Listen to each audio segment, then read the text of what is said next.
Nang matapos ang pelikula, lumiwanag ang mga ilaw sa auditorium, at umalis na ang audience sa venue, at nagsimula silang maglakad palabas ng pinto. Lumingon si Yang Chen at nalaman na natapos na ni Lin Ruoxi ang pagkain ng isang balde ng popcorn, at ang mga particle ay hindi naiwan. Hindi niya maiwasang mapangiti. Mas malaki ang gana kaysa sa inaasahan ko. Alam ni Lin Ruoxi ang ibig niyang sabihin, at kinain niya ito nang hindi nalalaman. Ipinaliwanag niya ito sa kanyang mukha. Pinanood lang kita na hindi ka kumakain, nag-aalalang sayang. Sinong nagsabi na hindi ako kumakain? Ako ang probinsya para bigyan ka ng pagkain, hindi pa ako kumakain ng hapunan, sabi ni Yang Chen. Gusto mo bang maghapunan? Tanong ni Lin Ruoxi, hindi pa rin siya nakakapagdesisyon. Kumain ka, anong gusto mong kainin? Kumurap si Lin Ruoxi at mamulong, paano kung kumain ng cake? Ang puso ni Yang Chen ay awkward, at ang kanyang asawa ay gustong kumain ng glutinous rice balls, na sapat na para sa mga tao. Kahit na ang hapunan ay gustong kumain ng mga cake na parang batang babae. Nakita ni Lin Ruoxi na hindi sumang-ayon si Yang Chen, at nadama niya na ang panukalang lakas ng loob niyang sabihin ay hindi papayag. Ang ilan sa kanila ay nawalan ng lupa at nagsabi, babanggitin ko ito nang hindi sinasadya, kailangan mong kumain o anumang bagay. Kumain ka na lang ng cake, naalala ko na may Starbucks sa tapat ng sinehan. Bagamat ito lang ang pinakakaraniwang chain coffee shop, pero kainin natin, sa tingin ko ay hindi ka na dapat kumain. Si Lin Ruoxi, na kaunti lang nawala, ay natigilan at pinigilan ang saya ng kanyang puso. Casual siyang tumango. Bilang isa sa mga pinakakaraniwang coffee chain brand sa mundo. Ang Starbucks ay talagang isang sibilyan na pagpipilian, ngunit sa Huaxia, tila maraming tao ang itinuturing na high-end na pagkonsumo, na isang kakaibang phenomenon. Si Lin Ruoxi, na nagkaroon ng maraming pananaliksik sa sikat na chain brand na ito, ay alam na mula sa murang edad na hindi siya makapasok dahil sa kanyang pagkakakilanlan. Kaya noong nag-propose si Yang Chen na pumunta sa Starbucks, masaya pa rin siyang tumango. Lumabas ang dalawa sa sinehan at naglakad sa hangin ng gabi patungo sa Starbucks Coffee House sa kabilang kalsada. Si Lin Ruoxi ay nakasuot ng isang nakaistilong propesyonal na damit sa trabaho sa araw, at ang buhok ay inilabas at nililipad sa hangin. Ang magandang lirong, ang malamig na ugali mula sa isang maliit na akumulasyon, ay nakaakit ng malaking tingin sa sandali ng hitsura. Ang ganitong uri ng atensyon, si Lin Ruoxi ay nasanay na mula sa maliit hanggang sa malaki, ngunit si Yang Chen sa paligid niya ay medyo hindi komportable sa kanyang puso. Kung tutuusin, hinayaan ng sarili niyang babae na tingnan ito ng iba, tulad ng mga hayop sa pagkain, laging malungkot. Gayunpaman, walang paraan. Iniisip ni Yang Chen na kung pupunta sila sa kalye kasama sina Mo Chani at Liu Minggayo, ang karamihan ay dapat na tumingin kay Mo Chani, at ang ilan ay gustong panoorin si Liu Minggayo. Lahat sila ay may kanya-kanyang merito. Lahat sila ay kapansin-pansing kagandahan na nababagay sa panlasa ng karamihan. Gayunpaman, kung si Lin Ruoxi ay nakatayo sa gitna nila, ang lahat ay magbibigay pansin lamang kay Lin Ruoxi. Hindi ito kumakatawan kay Mo Chani. Hindi sila maganda, ngunit ang ilang mga tao ay ipinanganak na may pambihirang kapaligiran. Ang neon sa gilid ng kalsada at ang mga ilaw sa kalsada ay kumikislap, at ang buong downtown area ng China ay maliwanag at makulay. May ingay na tao sa mga lansangan kung saan-saan. Iba ito kay Lin Ruoxi, dahil hindi siya nag-iisa sa maliit na sulok na ito, at may mga tao sa paligid niya. Bigla, nang tumawid sa kalsada, naramdaman ni Lin Ruoxi ang isang nagninangas na kamay na humawak sa kanyang kaliwang kamay. Magaspang, mabigat, mainit, matigas, kaya agad bumilis ang tibok ng puso ni Lin Ruoxi. Pagtingin ko kay Yang Chen, nakita ko si Yang Chen Chong na kumukurap. Mag-ingat sa pagtawid sa kalsada. Nasa crosswalk ito. Hindi sanay si Lin Ruoxi, ngunit hindi siya nakalaya. Magkahawak kamay ang pakikipag-date, nakangiting sabi ni Yang Chen.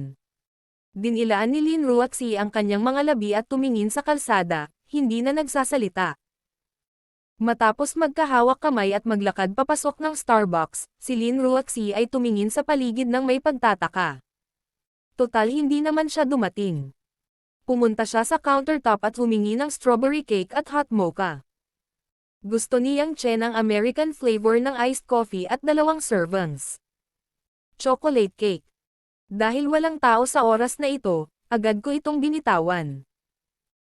Kinuha ng dalawa ang kape at ang cake at pumunta sa isang posisyon malapit sa bintana, at tumingin sa street night scene sa labas ng bintana at dahan-daang kumain. Sa kafe, isang malambing na plauta ang tumutugtog ng kanan, at ang himig ay magaan at nakaka-relax. Si Lin Ruoxi ay kumakain ng strawberry cake ng napakabagal. Pagkatapos ng kaunting pagkautol, tiningnan ko ang layout sa coffee shop at tinanong si Yang Chen. Alam mo ba kung paano ipinanganak ang Starbucks? Gumagamit si Yang Chen ng kutsara para lutusin ang cake. Hindi ko alam, may espesyal ba? Nakita ko ang talambuhay ni Mr. Howard Schultz, ang tagapagtatag ng Starbucks, na nagsasabi ng isang kwento tungkol sa kanyang paglikha ng Starbucks. Sinabi ni Lin Ruoxi. Noong si Mr. Schultz ay bata pa, ang kanyang ama ay walang trabaho at ang kanyang pamilya ay mahirap. Upang mapasaya ang kanyang ama, dinala niya ang isang lata ng butil ng kape mula sa isang tindahan patungo sa kanyang ama noong Pasko. Ang kanyang ama ay napakasaya sa oras na iyon, ngunit sa huli, dahil dumating ang may-ari ng tindahan upang humingi ng pera, si Mr. Schultz ay binugbog. Pagkatapos kumain, ang kanyang relasyon sa kanyang ama ay napakatigas. Ibinaba ni Yang Chen ang kutsara at nakita ang medyo nag-aalalang hitsura ni Lin Ruoxi. Alam niya na maaaring naisip niya ang kanyang pamilya, ang kanyang sariling baliw na ama, at hindi maiwasang makinig ng mabuti. Mr. Schultz vowed that time to have the money to buy the best coffee and prove it to his father. So, nag-aaral siyang mabuti, at kapag siya ay nasa pinakamahirap na oras, nakakuha siya ng scholarship na may kasanayan sa rugby at nag-aral sa kolehiyo. Hanggang sa sikat na malaking kumpanya sa mundo, nakakuha ng mataas na posisyon na may buwan ng sweldo na higit sa 70,000 US dollars. Pagkatapos ng kanyang tagumpay, binili niya ang pinakamahusay na kalidad ng Brazilian coffee beans para sa kanyang ama at sinabi sa kanyang ama na ito ay para sa pagpalo ng mga delat ang butil ng kape maraming taon na ang nakalilipa. At pinatunayan ito sa kanya. Tinanong ng kanyang ama noong panahong iyon, napakarami mong ginawa, para lang maging boring. Galit na galit si Mr. Schultz. Siya ay nasa kakaibang paraan kasama ang kanyang ama, at sinabi pa sa iba na ang kanyang ama ay patay na. Hanggang sa mamatay ang kanyang ama, tumanggi si Mr. Schultz na umuwi para bisitahin ang negosyo. Hanggang isang araw, nang ayusin niya ang mga labi ng kanyang ama, nakita niya ang kapeng pinagnanakawan niya ng kanyang ama maraming taon na ang nakalilipas. Nalaman niyang iningatan ng kanyang ama ang delat ang pagkain at iningatan ang alaala. Nanghihinayang siya noong mga oras na iyon. Napakasakit. Dahil may nakita rin siyang gusot na sulat sa lata. Na nagsasabing ang pinakamalaking pangarap ng ama ni Schultz ay magkaroon ng isang mainit na coffee shop para gilingin ang kanyang asawa at mga anak. Mga butil ng kape. Sa kasamaang palad, ang kanyang kawalan ng kakayahan ay naging dahilan upang hindi niya matupad ang hiling na ito. Bukod sa mga kamay niya sa mga bata, wala talaga siyang maisip na paraan para makilala ng mga bata ang pagkakaroon ng kanyang ama. Sa makatuwid, sinimulan ni G. Schultz at ng kanyang asawa ang Starbucks at umuunlad hanggang ngayon. Panipi. Iniisip mo ba ang tatay mo? Tanong ni Yang Chen. Tumanggaw si Lin Ruoxi. Dati, I have been looking forward to it. My dad is like the father of Mr. Schultz. Kahit hindi ito maganda para sa akin, his heart is deeply in love with me. But, the ultimate hope and reality iba pa rin. Alam ni Yang Chen na ito ay isa lamang alarma para sa kanyang sarili. Bulong niya. Meron pa namang ganyang kwento. Parang kung bibili ka ng napakaraming libro, kailangan mo talagang tingnan. Binigyan siya ni Lin Ruoxi ng puting tingin. Sa tingin mo ba may hawak akong pader ng papel na napunit? Hey, ngumiti si Yang Chen. Huwag kang mag-alala, magiging isang may kakayahang ama ako sa hinaharap. Maaari pa ring gumiling ng butil ng kape para sa aking asawa at mga anak. Mamula-mula ang mukha ni Lin Ruoxi, bagamat may pag-asa na nasa loob ang pagsisikap ni Yang Chen, ngunit hindi katanggap-tanggap ang pagkilala. Sino bang gustong gumiling ka? Kailan ba ako nangako na bibigyan kita ng baby? Hinimok ni Yang Chen na makitid na magtanong. Sinabi ko na ang aking asawa ay ikaw, ang bata ba ay ipinanganak sa iyo? Marahil ay hindi mo ako gusto ng ilang sandali, papalitan ko ang aking asawa. Mag-isip pa. Ikaw. Magsabi ka ng walang kwenta. Mag-ingat ka, ibubuhos kita. Sinigawan ni Lin Ruoxi si Yang Chen, dinampot ang mainit na mocha sa mesa, tumayo at nagnanais na tilamsik si Yang Chen. Bagamat alam ni Yang Chen na pinagbantaan lang niya ang kanyang sarili, niyakap pa rin niya ang kanyang dibdib at umatras. Huwag mong basagin ang damit ko kapag nagagalit ako. Rug. Rug. Pinutol ni Lin Ruoxi ang kanyang mga ngipin, binawi ang tasa ng kape, at ininom ang kanyang mainit na kape. Sa ibabaw ng kape ng mainit na mocha, mayroong isang layer ng milky white cream. Napaka-casual ni Lin Ruoxi, at ang cream ay biglang dumampi sa kanyang manipis, well-defined upper lip. Nakita ni Yang Chen ang malagatas na puting linya at hindi napigil ang mapabuntong hininga. Tingnan mo, tingnan mo. Bakit mo gusto ang babaeng ito? Sa mga babae lamang, ay magiging malinis, at sa kanyang asawa, gusto kong mayroon akong cream. Ang labi ko. Hindi ko alam kung ano ang magpapanggap. Napagtanto ni Lin Ruoxi na may kung ano sa kanyang labi, at palagi siyang nahihiya kapag iniunat niya ang kanyang dila. Kaya gusto niya itong panasan, ngunit wala siyang napkin sa mesa at gusto niya itong dalhin sa bag. Huwag kang tumalikod, ito ay masyadong maraming problema, tutulungan kitang malutas ito, sabi ni Yang Chen, tumingin sa katawan at lumapit sa inosenteng mukha ni Lin Ruoxi. Habang papalapit ang distansya sa pagitan ng mga mukha ng dalawang tao. Unti-unting napagtanto ni Lin Ruoxi kung ano ang gagawin ni Yang Chen, at lumaki siya sa mga mata ng tubig, at ang oras ay parang gulo, na parang ang mundo ay blanko. Sa wakas, hinalikan ng mga labi ni Yang Chen ang itaas na kalahati ng cream ni Lin Ruoxi na may creamy, cool, soft, milky fragrance. Tulad ng pagsabog ng kulog sa tagsibol, nanatili si Lin Ruoxi. Hanggang sa umupo si Yang Chen pabalik, nakaupo pa rin si Lin Ruoxi, at siya ay naliligaw. Iniisip ni Yang Chen na napaka-cute ng babaeng ito. Bakit, sa tingin ko ay ang tuwalya ng papel ang uubusin ang sapal ng kahoy at sisire sa kapaligiran. Kailangan ba akong gumamit ng damit? Iyan ang binili mo para sa akin, hindi payag na panasan ito. Nag-react si Lin Ruoxi, at pinanood pa niya itong hinayaan siyang halikan siya. Bagamat nominal na asawa niya, hindi siya tinuturing na mura, ngunit kung tutuusin, hinalikan siya. Nung nawala ako sa kanya, naguguluhan din ako. Wala man lang naramdaman ang dalawa. Pero ngayon, ramdam na ramdam ko ang hininga ng isa't isa, ang temperatura.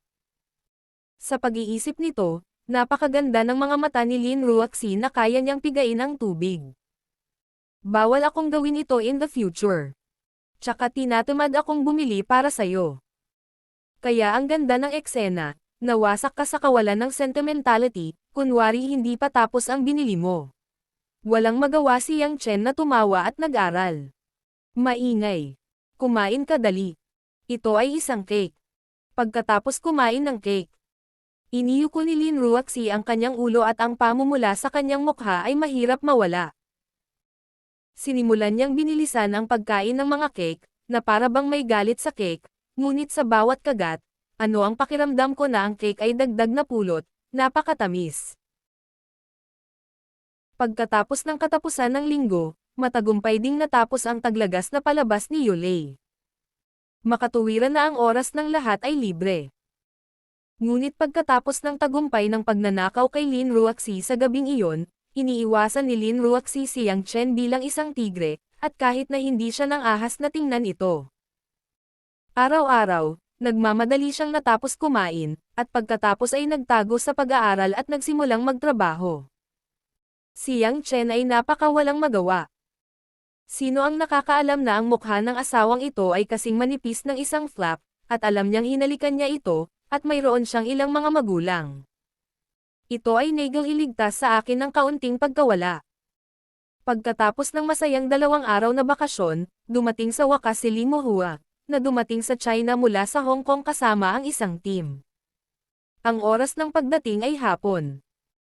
Ayon sa appointment, sa gabi, ang mga pangulo ng 3 kooperatiba na negosyo ay pupunta sa saradong lugar ng Imperial Building upang tapusin ang pinal na kasunduan. Si Yang Chen ang pumunta sa airport para makipagkita kay Li Mohua. Si Yang Chen ay nagsuot ng suit at isang kurbata, at kinuha ang istasyon ng sigarilyo sa paliparan. Ang resulta ay itinulak ng mga tauhan ng paliparan. Sa wakas, nakipag-ugnayan pa rin ako kay Li Mohua gamit ang aking mobile phone bago ako nagkita sa labas ng airport. Ang ilang mga bodyguard ni Li Mohua ay labis na nagalit at inisip na ito ay isang kawalang galang kay Li Mohua. Ngunit si Li Mohua ay partikular na natutuwa na tumawa dahil alam niyang casual ang pakikitungo sa kanya ni Yang Chen, na nagpapahiwatig na siya ay walang gaanong pagdududa at alerto.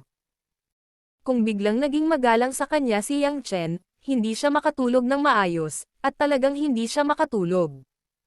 Mr. Yang, hindi nakikita ng maraming araw, ang estilo pa rin. Tuwang-tuwa si Li Mohua na makipag-ugnayan kay Yang Chen. Pinunasan ni Yang Chen ang kanyang kamay sa pantalon at nakipagkamay kay Li Mohua. Paumanhin, ang pritong dumpling na kinakain sa umaga ay may mamantika na lasa, ngunit sa palagay ko ay hindi dapat isipin ni Li Lauer. Mapait na ngumiti si Li Mohua. Sa harap ng lahat, tinawag mo akong Li Lauer. Ang dalawang kultura na ito ay tila hindi magandang bagay sa mainland.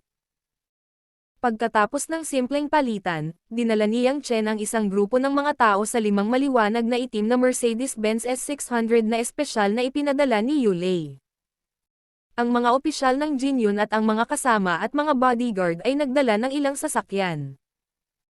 Hindi mabubuksan ang sariling luxury cars ni Lin Ruoxi, at ang luxury welcoming special car ng kumpanya ay kailangang-kailangan. Bago casual na sinabi ni Lin Ruoxi kay Yang Chen ang 5 S600, nagulat din si Yang Chen, may isang mayamang asawa. Ang presyon ay medyo malaki, at ito ay malapit sa 10 milyon. Sa pangkalahatan, makukuha ito ng mga lalaki. Bago lumabas. Espesyal ding iniabot ni Lin Ruoxi ang isang traffic roadmap kay Yang Chen, na minarkahan ang lugar kung saan pumunta si Li Mohua at ang kanyang entourage sa hotel na kanilang tinitirhan. Ang ilang mga lugar na madadaanan, maraming maliliit na pulang batik, lahat ay kailangang ipaliwanag. Bagay. Tahimik at naguguluhan na tumingin si Yang Chen, at bigla siyang naging tanga. Ang iba't ibang mga lugar na minarkahan sa itaas ay aktwal na ari-arian na pagmamay-ari ng Yulei International at Lin Ruoxi ng pribado. Sa rutang ito lamang ito, sa loob ng dagat China, at higit pa.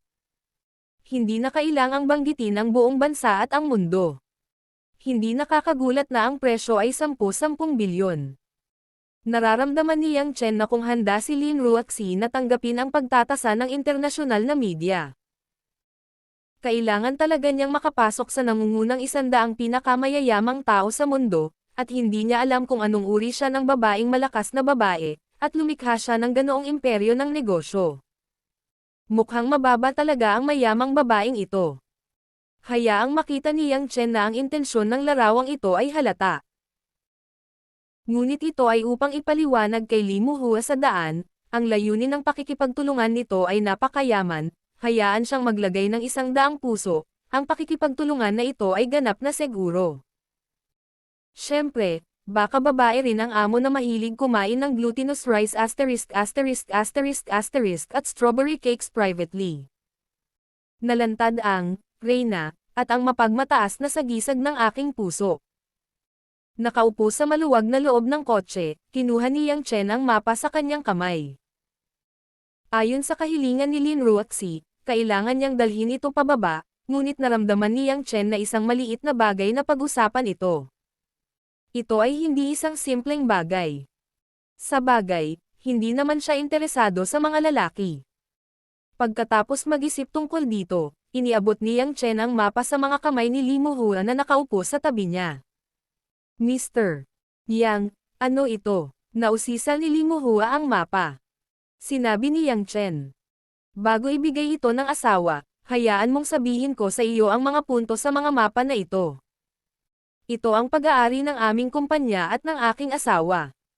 Sa katunayan, ito ay isang katiyakan sa iyo bago pumirma sa kasunduan. Ang aming kumpanya ay napakapera. Inilunsad ni Li Muhua ang isang mapa upang makita ang pulang tuldok ng mapa, iba't ibang vilya sa hardin ng kagubatan, department store, hotel, shopping center, fashion salon, entertainment club. Sabi ni Mr. Yang. Pag-aari ba ito ng asawa mo at ng kumpanya mo? Nakaramdam ng kaunting kakaiba si Li Muhua sa kanyang puso. Hindi siya naniwala. Ang mga ari-arian na ito ay pagmamay-ari ng Yulei International. Naiintindihan niya na may lihim na pagsisiyasat kay Yulei. Ang mga personal na ari-arian ni International at Lin Ruoxi, ngunit ang asawa ni Yang Chen. Tumanggo si Yang Chen. Aba, ang dami mong iniimbestigahan ng patago. Hindi mo ba inimbestigahan, asawa ko ba ang presidente ng Yulei International? Ang ulo ni Li Muhua ay pumutok ng malakas, ngunit ito ay isang asol na langit. Hindi ito masyadong nakakagulat sa balita mismo. Sa halip, naisip ko ang gabing nasa harap ako ng mukha ni Yang Chen, para maging malapit kay Lin Ruoxi o Mo Chani. Personal na relasyon, sinabi rin na si Lin Ruoxi ang kanyang pinakamahusay na kasama. Hindi nakakagulat na ang taong ito ay hindi kailanman binigyan ng magandang hitsura. Pangalawa na yata ang gusto niyang patayin. Ang pangunahing bagay ay mayroon siyang ideya para sa kanyang babae. Sino mang lalaki na hindi makayanan ang ganito. Alam ni Li Muhua na hinawakan niya si Yang Chen kung aling piraso ng anti-scale, at naisip niya na siya ay buhay at naramdaman niyang labis siyang pinahahalagahan. Napangiti si Li Muhua nang higit pa sa kanyang naiiyak. Mr. Yang, ito, hindi alam ni Li na kayo ni Lin ay palaging nasa relasyon ng mag-asawa, kung alam mo. Kung alam mo, inaasahan mo bang papatayin pa kita? Nakangiting sabi ni Yang Chen. Biglang naging asol ang mukha ni Li Muhua at maputi ang labi. Ang ngiti ni Yang Chen ay nagpaalala sa kanya ng larawan ng kanyang kaliwang kamay na pumupuno sa kanyang laman at dugo noong gabing iyon. Nagmamadali siyang nakipagkamay. Hindi, kumain lang ako ng isang oso at isang leopardo, at hindi ako ng ahas na makipag-usap kay Mr. Yang. Don't say that, sir, hindi kayang panindigan ng puso ko. Nagkibit-balikat si Yang Chen at walang pakialam na ngumiti. Hindi mo kailangang kabahan. Nasa confidential stage pa lang ang relasyon nating mag-asawa, kaya't may magandang numero ka sa puso mo. Huwag kang mag-alala na may mali. Optimistic tungkol sa iyo, at least, sa iyo. Sa aking paningin, ito ay isang tunay na kontrabida, at ito ay mas mahusay kaysa sa ilang mga mapagkunwari. Kalokohan, kontrabida ka lang talaga. Awkward si Li Muhua. Ngunit kailangan niyang ngumiti ng masaya. Gayunpaman, si Yang Chen ay naging asawa ni Lin Ruoxi, na naging dahilan upang lalong maging interesado si Li Muhua tungkol sa pagkakakilanlan ni Yang Chen. Pagkatapos ng lahat, ang ilang mga espesyal na pambansang background na nakatago sa likod ng Lin Ruoxi, sa ilang malalaking pamilya sa itaas na antas, ay may magaspang na pag-unawa. Hindi siya naniniwala na si Yang Chen ay maaaring maging asawa ni Lin Ruoxi sa pamamagitan lamang ng pambihirang puwersa. Pagkatapos ng maikling pahinga, 6:00 ng hapon, dinala ni Yang Chen si Li Muhua at ang kanyang entourage sa closed conference hall ng Imperial Building. Kung saan ilang pangunahing tauhan ni Lin Ruoxi at Yulei, at Zheng Xinlan ng Chandlin Media, at iba pa, ay maaga pa. Maghintay. Nang pumasok si Li Muhua at ang iba pa sa venue. Sina Lin Ruoxi at Zheng Xinlan ay lumapit upang magkita, At ang tatlong pinuno ng kooperasyong ito sa wakas ay nagkita sa unang pagkakataon sa isang mahigpit na kahulugan.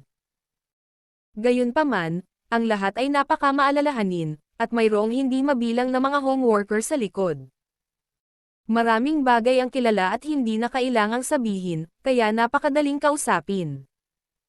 Tiningnan ni Yang Chen ang mga tao ng tatlong partido at nagsimulang magsalita tungkol sa mga eksena sa mali at tapat na paraan.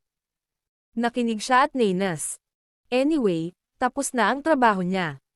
Nagplano siyang lumabas at lumabas. Marami ring mga entertainment facility sa Imperial Building. Sa pagtatapos ng seremonya ng pagpirma ng kontrata, hindi bababa sa 10 ng gabi. Kaliwat kanan, kung tutusin, may pinag-uusapan ang mga taong ito habang kumakain ng hapunan. I was thinking about going out to do a pedicure, or a sister massage, at biglang nag-vibrate ang phone. Nang tingnan ito, isa talaga itong text message na ipinadala ni Mo Chani sa kanya. Ang babaeng ito, noong nasa Hong Kong, malagkit pa. Pagkatapos bumalik mula sa Hong Kong, nanatili siyang malayo sa kanyang sarili at maaaring maging isang taong mapagparaya. Go left and turn around, meet in the hallway, have something to say. Tumingin si Yang Chen kay Mo Chani, na nakikipagbiruan sa ilang management ng Jinyun Group. Namangha siya sa husay ng kanyang bulag na pagte-text at lumabas mula sa kanyang sarili. Matapos maghintay ng halos 10 minuto, si Mo Chani, isang puting profesional na suit, ay matikas na lumabas. Ngayon siya ay bahagyang pulbos, kapansin-pansin, nakasuot ng dalawang nakaistilong berda na bilog na hikaw, na magiging isang kaakit-akit ang magandang mukha ay lalong nagliliwanag. Nang makitang naghihintay na si Yang Chen, nahihiya si Mo Chani na iluwa ang pulbos na dila. Matagal na akong hindi naghintay, masyadong enthusiastic yung mga yon, nagsinungaling ako bago umalis. Ayos lang, bihira lang ang maliit kong Chen na bumalik sa China Shipang. Naaalala ko pa rin na kausapin ako at maghintay ng isang araw, sabi ni Yang Chen. Galit ba? Huwag kang ang mother mo. Alam mo naman kung masyadong sensitive ang batis, ang dami nating nangyayari sa napakaraming araw, naiisip niya. Ayokong masira ang relasyon ng lahat. Dahil sa karelasyon ko, naiinis na sabi ni Mo Chani. Sinabi ni Yang Chen sa isang malalim na pahayag, kung ayaw mong magalit, sabi niya, itinuro ang kanyang kanang pisngi. Ngumuso si Mo Chani at tumingin sa paligid para walang makitang tao. Pumikit siya at nangakong hahalikan siya. Ngunit bago siya dumating, lumingon ang mukha ni Yang Chen at hinalikan siya. Well. Pakiramdam na ang likod ng ulo ay nasalo ng kamay ni Yang Chen, hindi makagalaw si Mo Chani, ang mga pink na labi ay agad na sinalakay, at isang mainit na dila ang dumurog sa kanyang mga ngipin.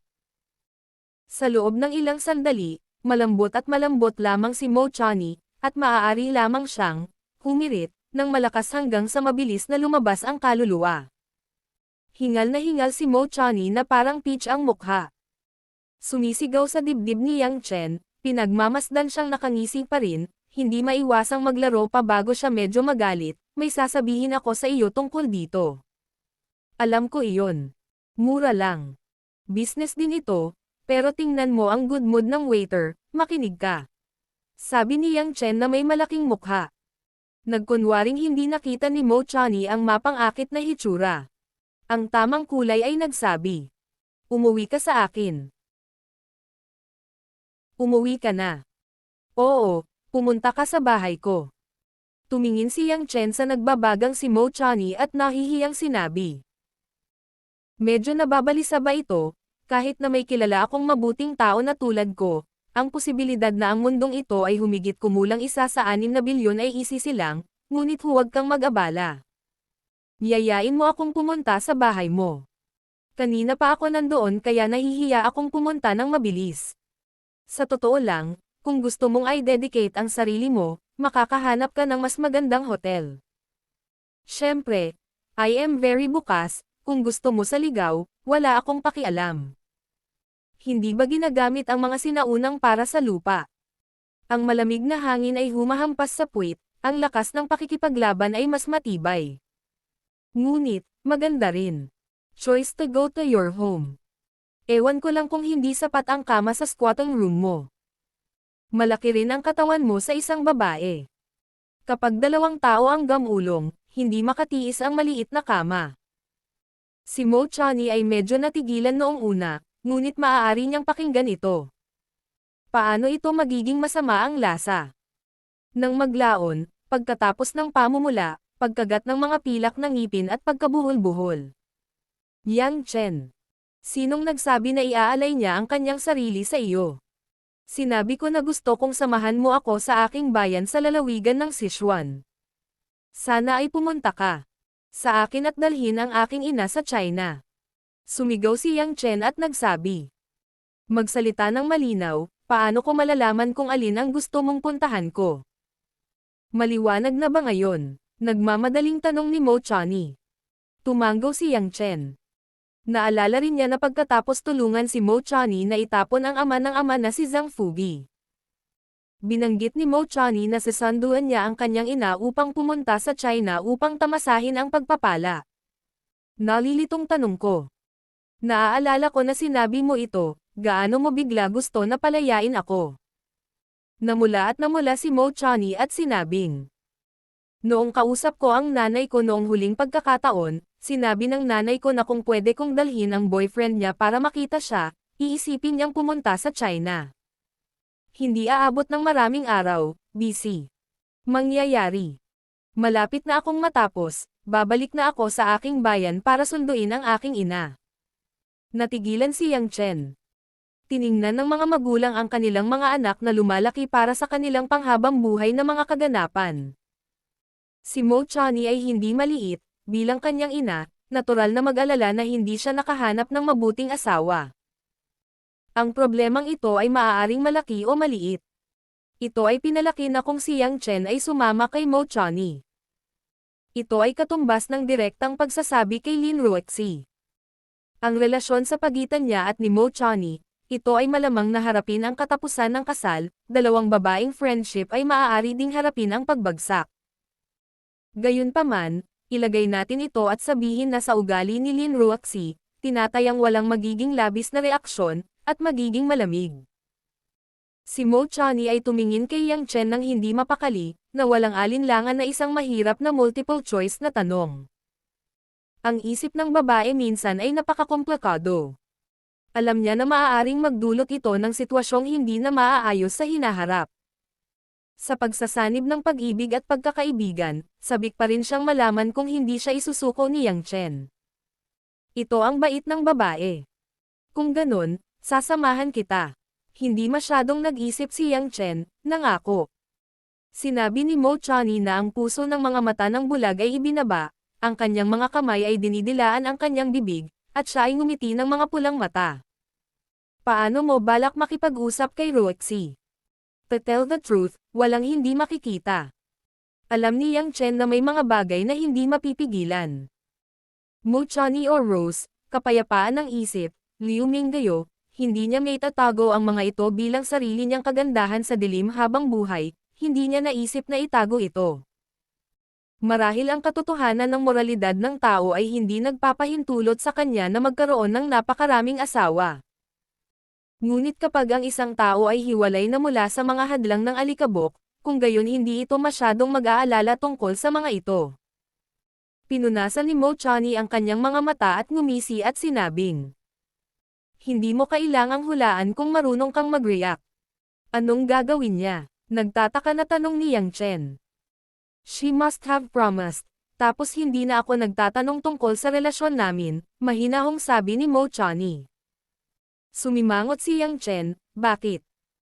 Kasi hanggat hindi siya nagtatanong, hindi ka magkukusa para sabihin, hindi mo sasabihin, kahit gaano tayo ka-develop, hindi lang bukas. She will always be your only legitimate wife, the babaeng punong abala ng pamilyang iyon, dapat mo muna siyang isaalang-alang. Mapait na ngumiti si Mo Chani. Ito ay prangka, wala siyang sinasabi, kaya laging pangatlo si Xiaosan. Ayokong maghalo ang ulo ko sa buhay na ito. But this is not her alone, ako ang taong nagdesisyon, sabi ni Yang Chen. Tumingin si Mo Chani sa kanya ng pahilig at tumawa at nagtanong, "Oo, pero hihiwalayan mo ba siya para sa akin?" Nag-squat si Yang Chen, halatang imposible ito. Bagamat mayroon siyang higit sa isang babae sa kanyang puso. Matapos siyang makasama sa panahong ito, anay na siyang gamitin ang malamig na si Lin Ruoxi bilang kanyang asawa at ang Long Jingyuan Villa bilang isang pamilya.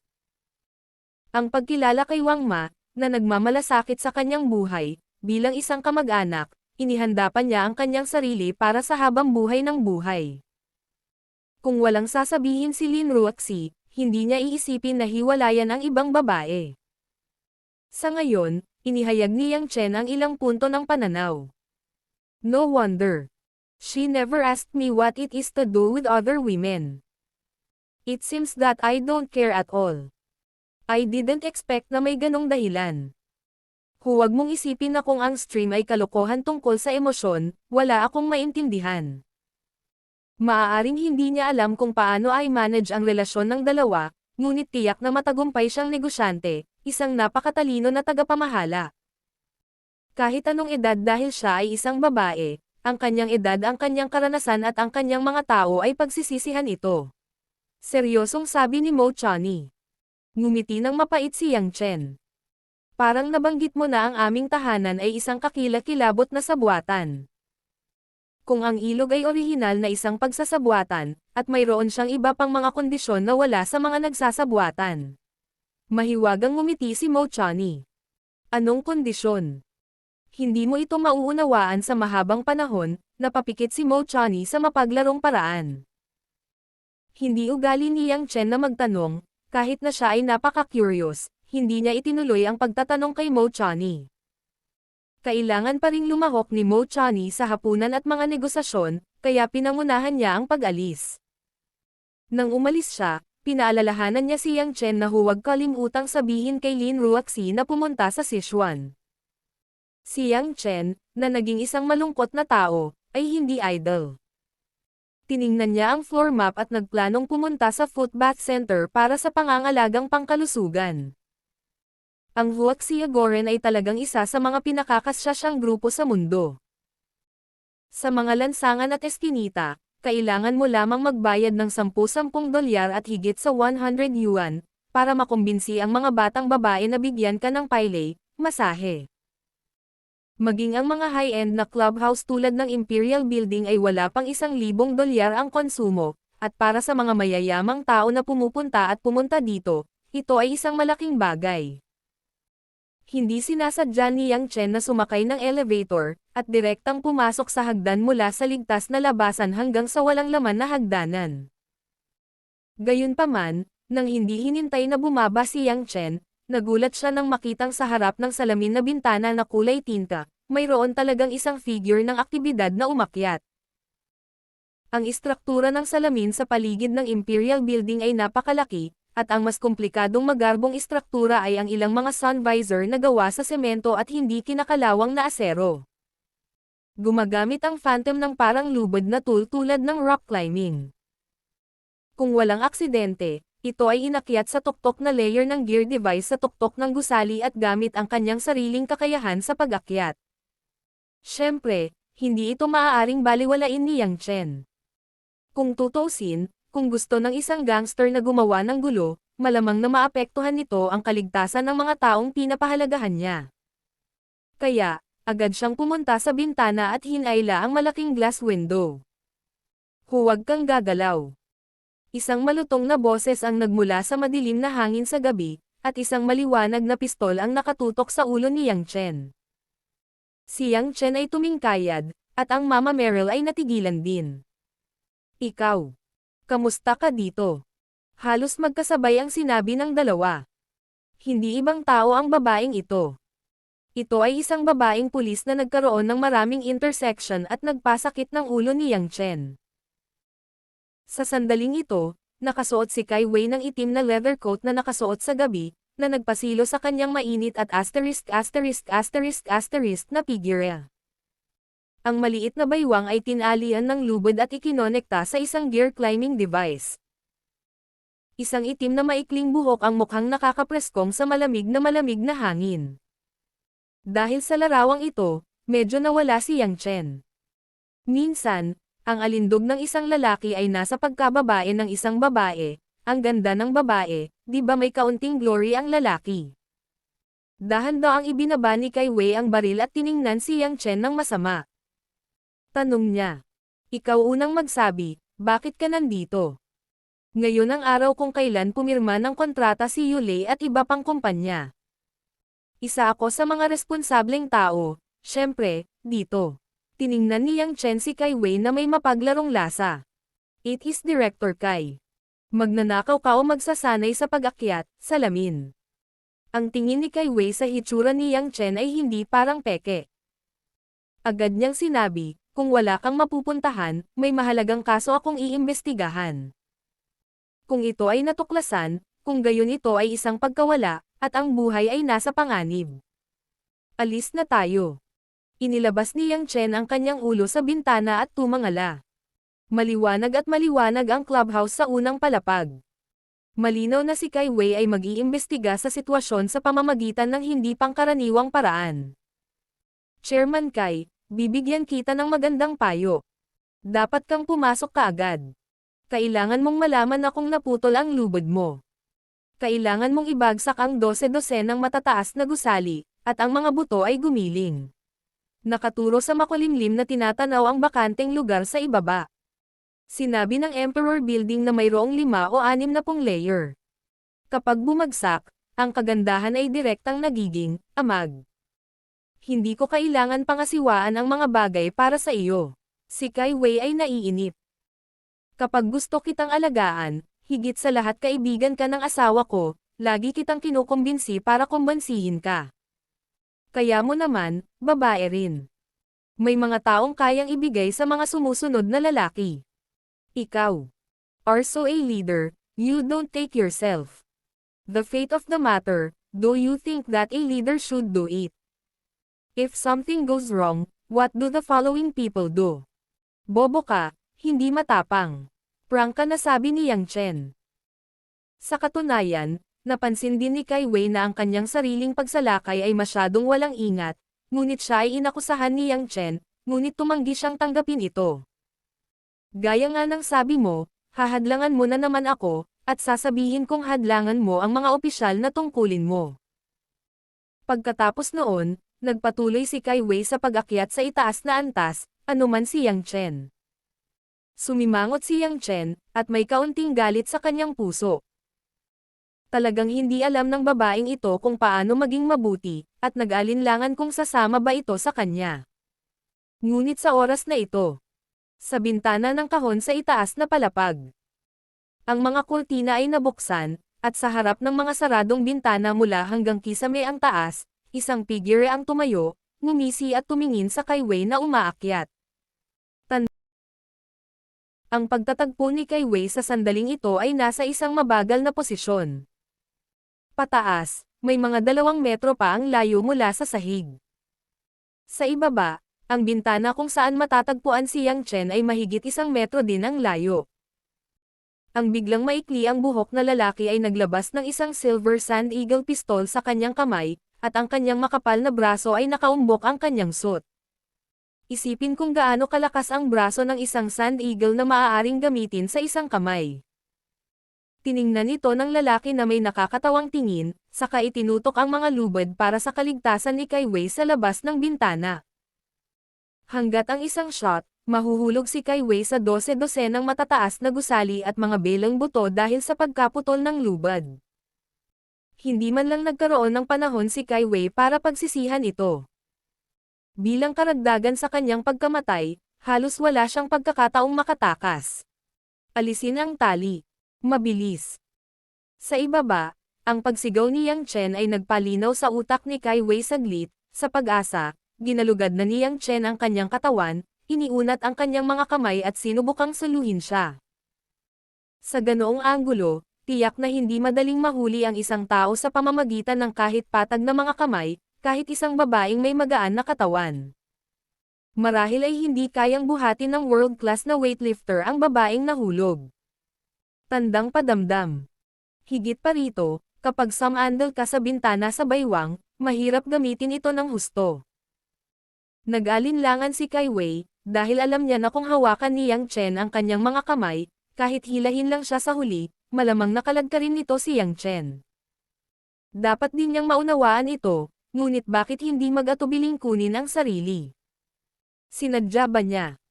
Imposible, lahat ng ito ay napansin ng mga tao sa itaas na palapag.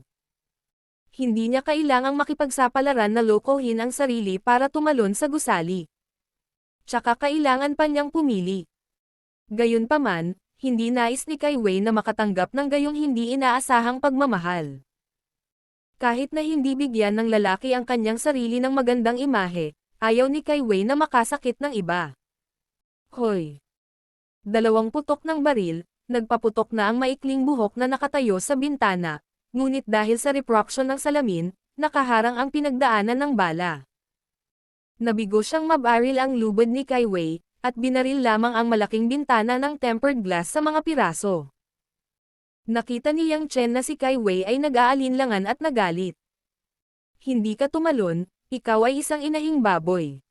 Anong masasabi mo? Galit na galit si Kai Yan na namumula siya. I said that you are a so. I dare not let me know that you are multiple. Sigaw ni Yang Chen. Mabilis na sumabog ang baga ni Kai Yu.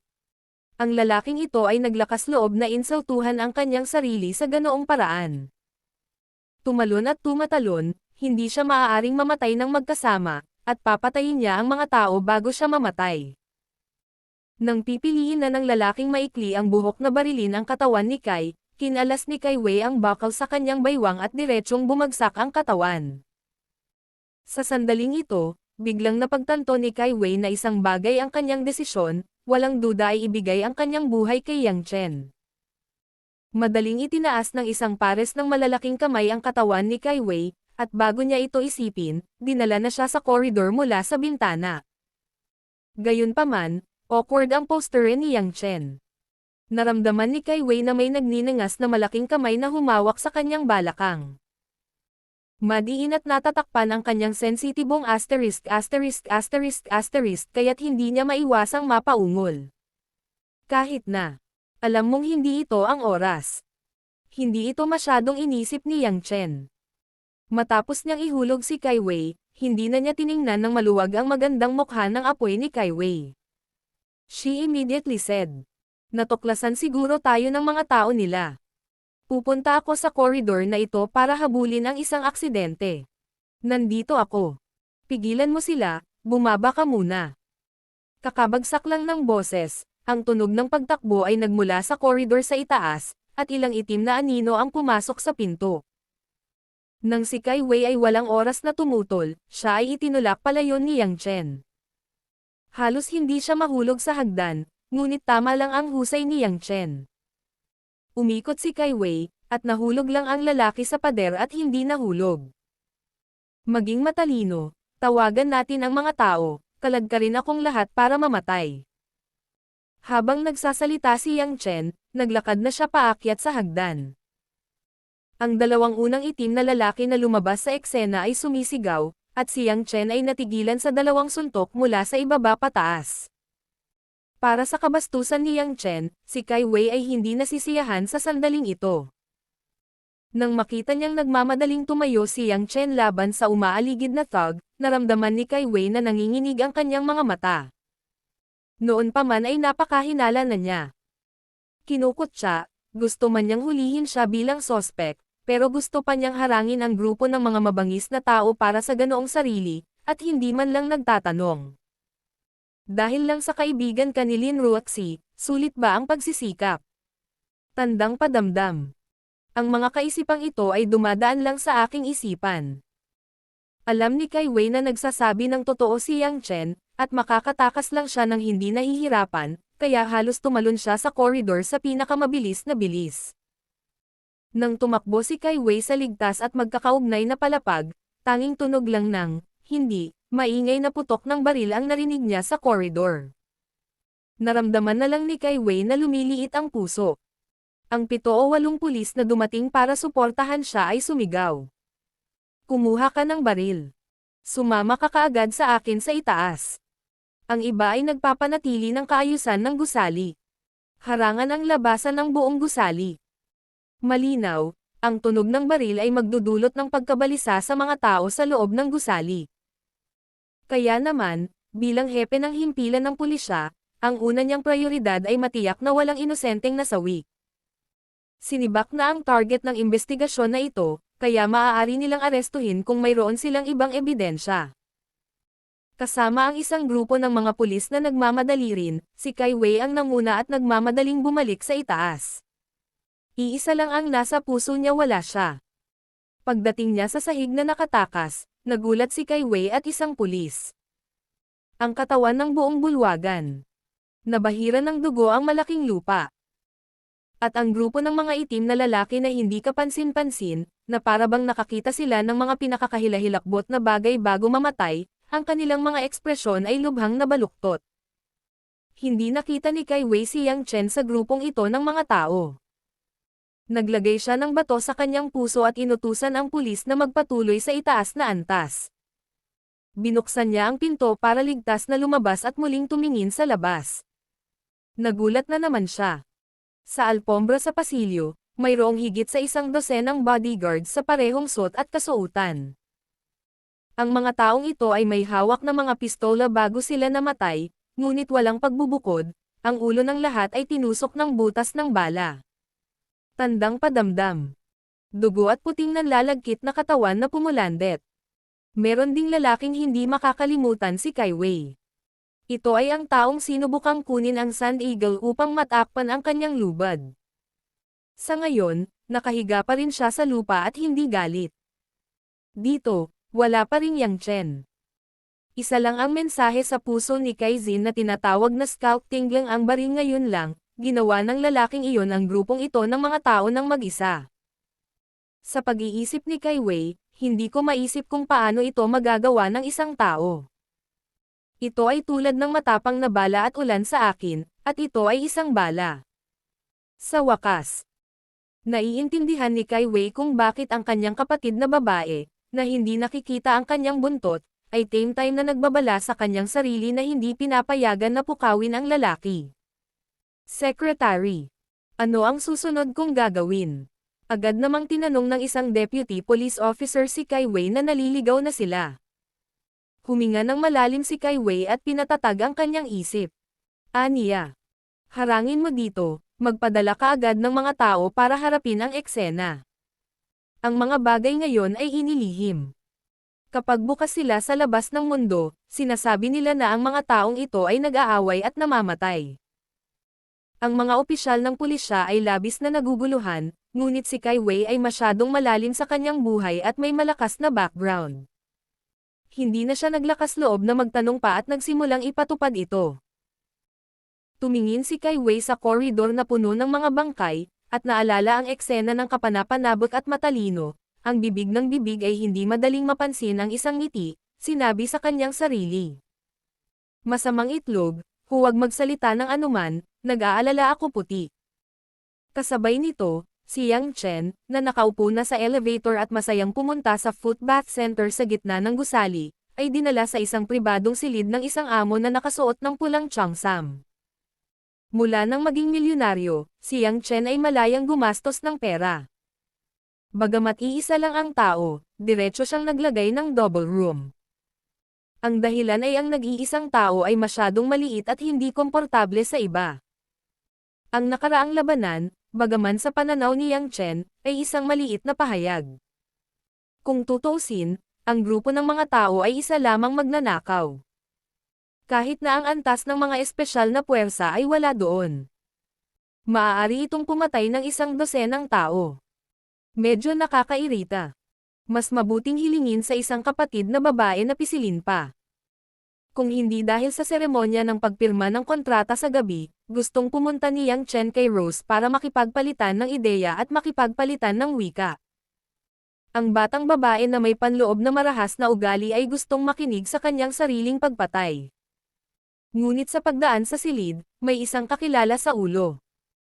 Isang maluwag na pang-itaas na sutla, na may itim na linan na pantalon sa ibaba, ang material ay gawa-gawa, ang estilo ay luma, at mayroon itong retro na mod.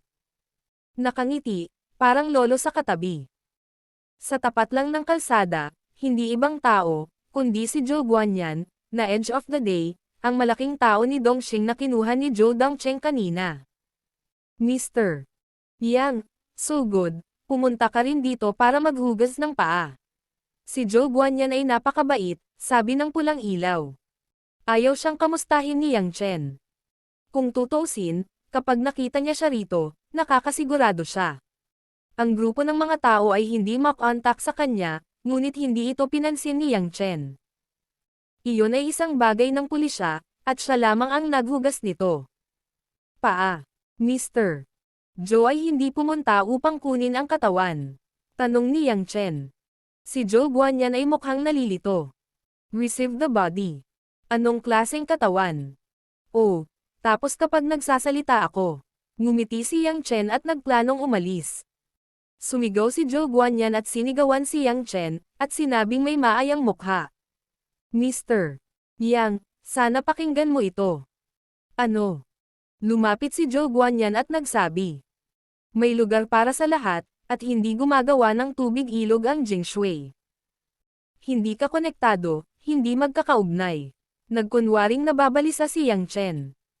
Ibig sabihin okay lang, mahinahong sabi ni Zhou Guanyan. Napangiti si Yang Chen. Akala ko sasabihin mo tumalon yung aso sa pader.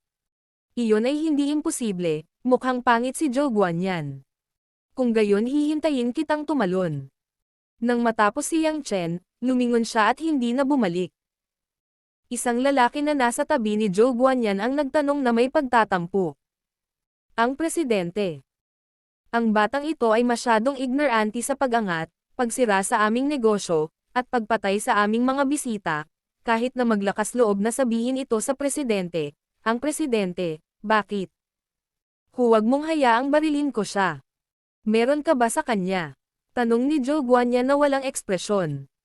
Tahimik lang ang lalaki, alam niyang wala talaga siyang magagawa. Hindi simple ang binatang ito. Kung gusto mo siyang ilipat, kailangan mong patayin. Ngumisi si Zhou Guanyan. Bumaba na tayo.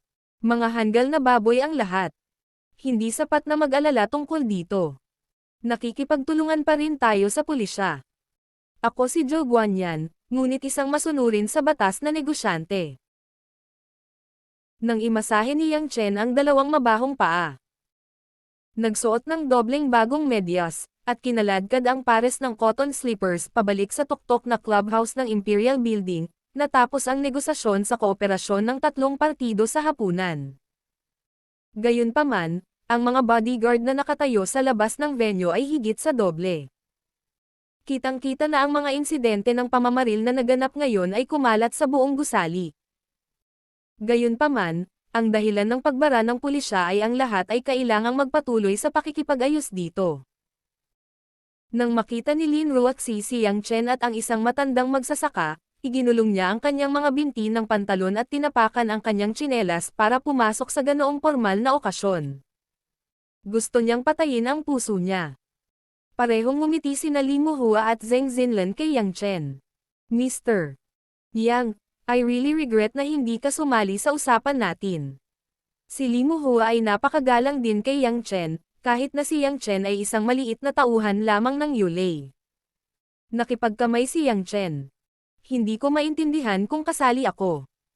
Kung tapos ka nang mag-usap, hindi pa ako kumakain ng hapunan, at kailangan kong pumunta sa hapunan. Sa harap ng napakaraming mataas na antas ng kumpanya, totoo na ang mga tao ay dumarating sa gayong pangungusap. Sapat na talaga para humanga ang mga tao. Buti na lang at walang pakialam sa kanya ang lahat. Parang pinagmamasdan ang kaisipan ng clown at tumatawa. Magiliw na sinabi ni Zheng Xinlan kay Lin Ruoxi. Kung si Ruoxi, dahil napag-usapan na ito ng lahat, pagkatapos ay papasok tayo sa huling yugto ng pagpirma sa kasunduan. Wala akong opinyon, Mr. Li, tanong ni Lin Ruoxi kay Li Muhua. Ngumiti si Li Muhua at nagsabi. Matagal na, haha. Nagdesisyon ang tatlong partido, at agad na inilagay ng mga katulong ng lahat ng partido ang na-print na kontrata sa mahabang signature desktop. Ngumiti ang mga tao sa tatlong kumpanya at tumayo sa likod ng presidente ng kumpanya. Puno sila ng mga inaasahan. Pagkatapos ng lahat, ang lahat ay napakalinaw.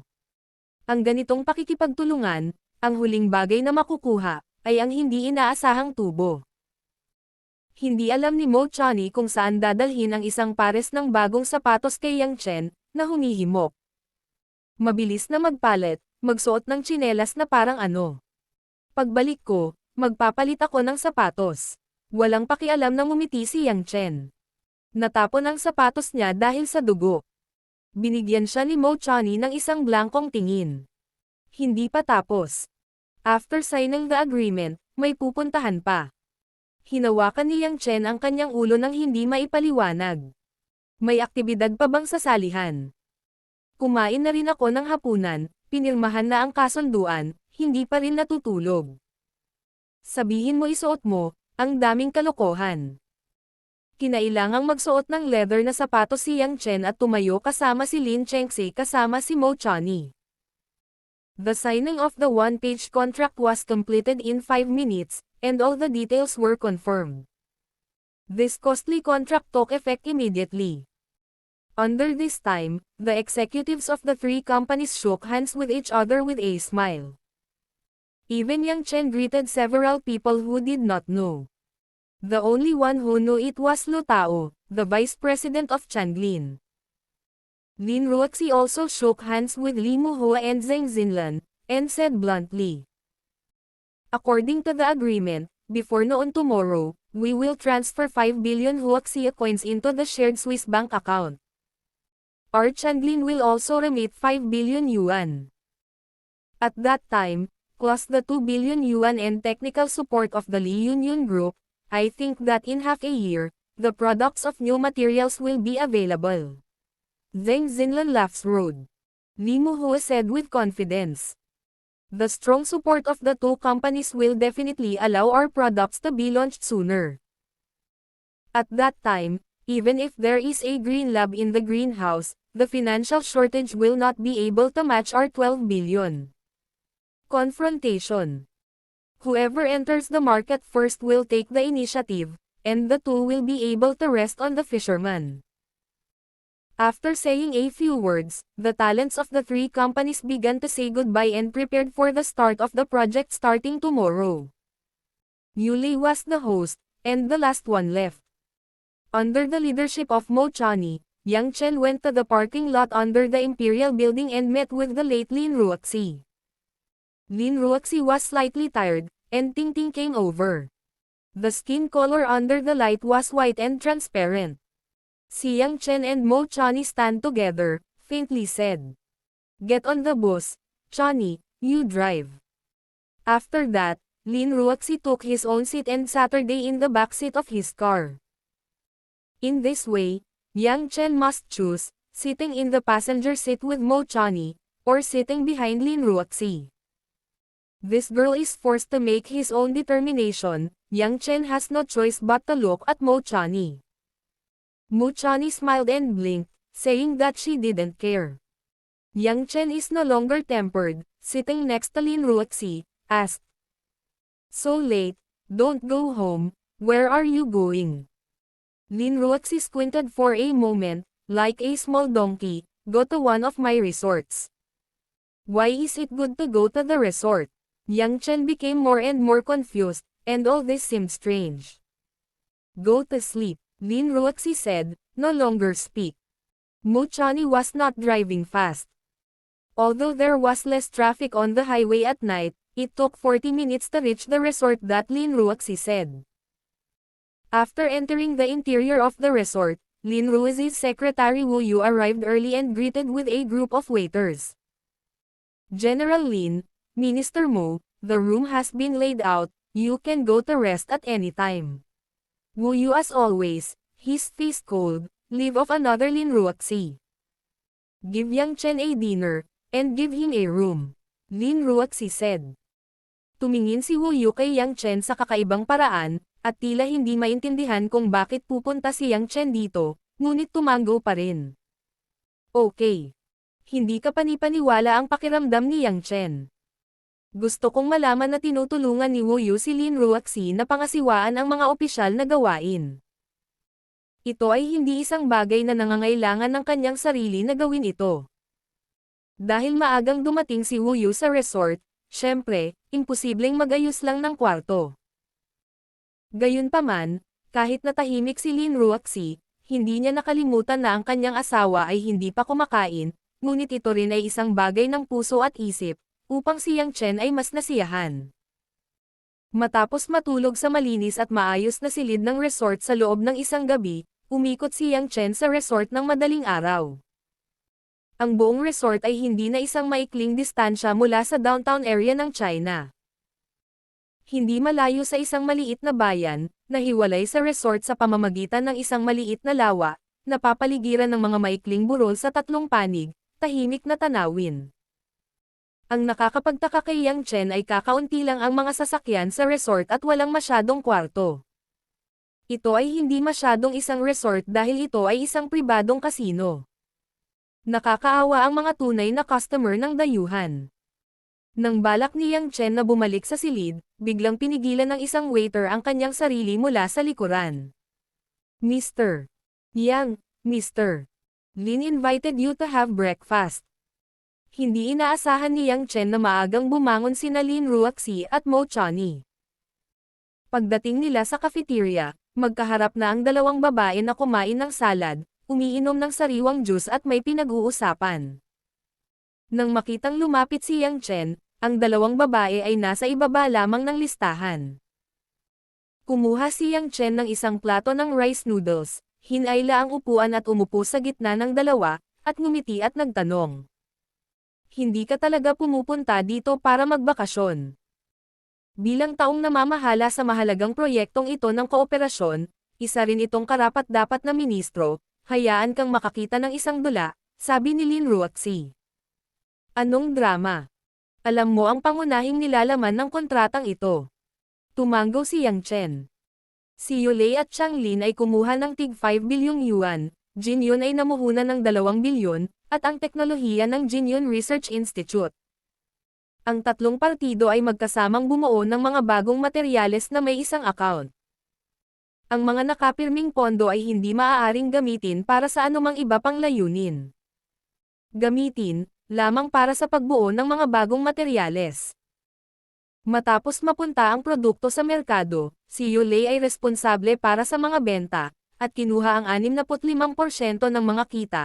Sina Changlin at Jin Yun ay kumuha ng 25% at 20% ayon sa pagkakabanggit. Ngumiti si Lin Ruoxi at tumingin sa kanya. 60% ng mga kita ay nakukuha sa mga pribadong kontrata kasama si Xiaoyun. Ako ay labis na nagtataka kung paano mo nakuha ang ganoong resulta, ngunit ginawa mo ang isang mahusay na trabaho. Ito ba ay papuri ng asawa sa kanyang asawa, o papuri ba ng amo sa mga tauhan? Nakangiting tanong ni Yang Chen. May pagkakaiba ba? Ang mga kilay ni Lin Ruoxi, naramdaman niyang kailangang dumulas muli si Yang Chen. Of course, there is a difference. Yung misis ko, binibigyan ng halik ang asawa niya, at ang boss naman ay nagbibigay ng bonus sa empleyado.